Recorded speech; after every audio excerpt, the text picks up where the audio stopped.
အညိုရောင်မေပဲရွက်လေတို့ဘယ်အရာမှမတိကျမသေးကြတဲ့အနာဂတ်မှာမနေထိုင်မှနဲ့ကိုရေးနေတဲ့စာအုပ်လေးတစ်အုပ်ဆွဲလက်စပကြီးကားတစ်ချက်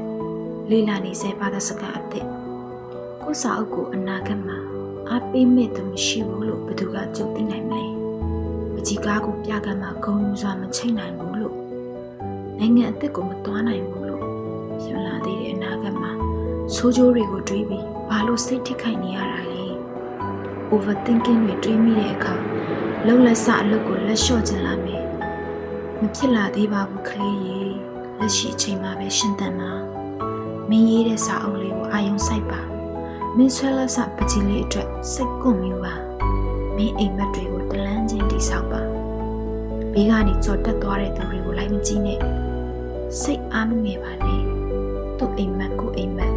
ဘသူကပူခန္ဓာကြီးကျယ်နိုင်မလဲမသိကြဘူးလေအခုအချိန်မှပဲနေထိုင်မှကလေးရေဒါမှမင်းကိုပျော်ရွှင်စေမှာပါကွယ် Lavender Pen